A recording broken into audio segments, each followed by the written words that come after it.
आज के इस पावन अवसर पर सर्वप्रथम मैं हम सभी के प्रेरणा स्रोत पूज्य भुवन भानुसुरीश्वर जी महाराज साहब के चरणों में प्रणाम करता हूं। प्रशांत मूर्ति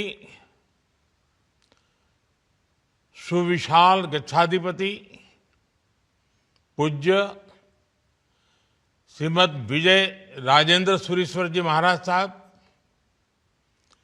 पूज्य गच्छाधिपति श्री कल्पतरु सुरीश्वर जी महाराज साहब, सरस्वती कृपापात्र परम पूज्य आचार्य भगवंत श्रीमद विजय रत्न सुंदर सुरीश्वर जी महाराज और इस समारोह में उपस्थित सभी साधु साध्वी को मैं नमन करता हूं। ऊर्जा महोत्सव इस समिति से जुड़े सभी सदस्यों भाई श्री कुमार पाल भाई, कल्पेश भाई, संजय भाई, कौशिक भाई, ऐसे सभी महानुभावों का भी मैं अभिनंदन करता हूं। पूज्य संतजन, आज हम सभी श्रीमद विजय रत्न सुंदर सुरीश्वर जी महाराज साहब की 500वीं पुस्तक के विमोचन के पुण्य भागी बन रहे हैं। महाराज साहब ने ज्ञान को सिर्फ ग्रंथों तक सीमित नहीं रखा है, बल्कि जीवन में उतार कर दिखाया है, औरों को भी जीवन में उतारने के लिए प्रेरित किया है। उनका व्यक्तित्व संयम, सरलता और स्पष्टता का अद्भुत संगम है। जब वे लिखते हैं तो शब्दों में अनुभव की गहराई होती है। जब वे बोलते हैं तो वाणी में करुणा की शक्ति होती है, और जब वे मौन होते हैं तो भी मार्गदर्शन मिलता है। महाराज साहब की 500वीं पुस्तक का विषय प्रेमनु विश्व अने विश्वनो प्रेम, ये शीर्षक अपने आप में कितना कुछ कह देता है।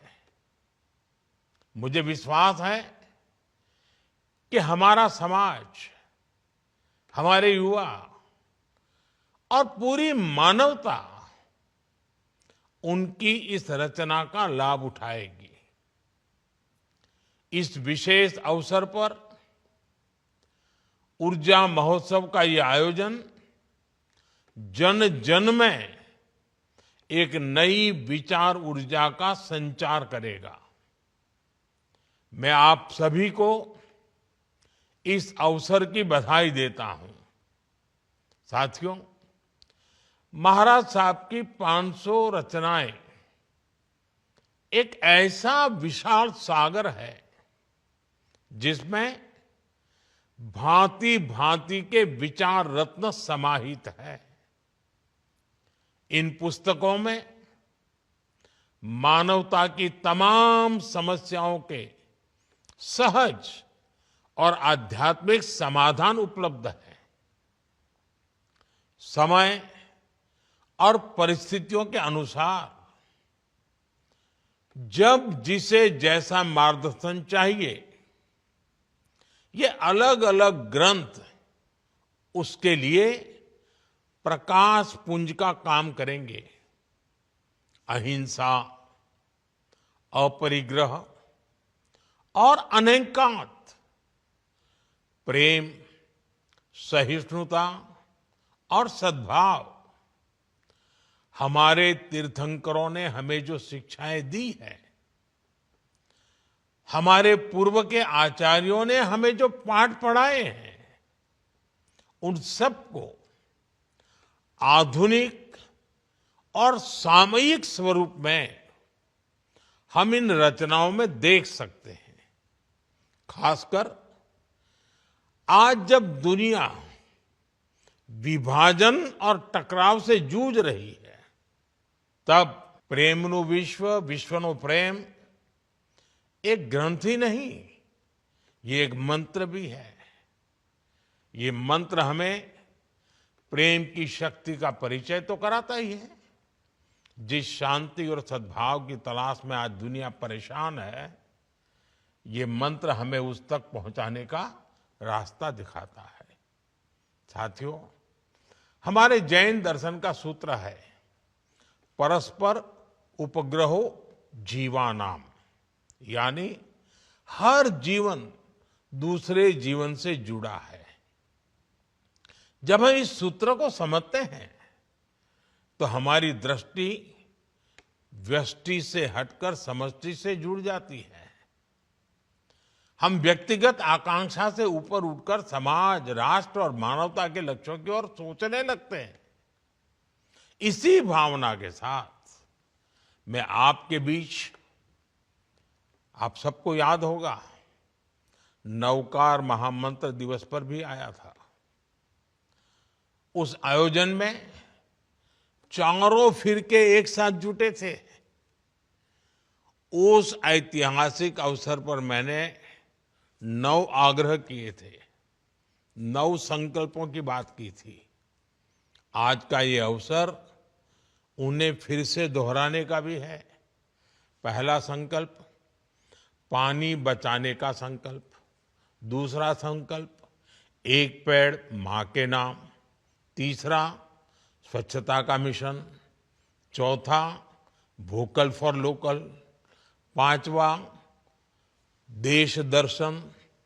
छठा, नेचुरल फार्मिंग को अपनाना। सातवां, हेल्दी लाइफस्टाइल को अपनाना। आठवां, योग और खेल को जीवन में लाना।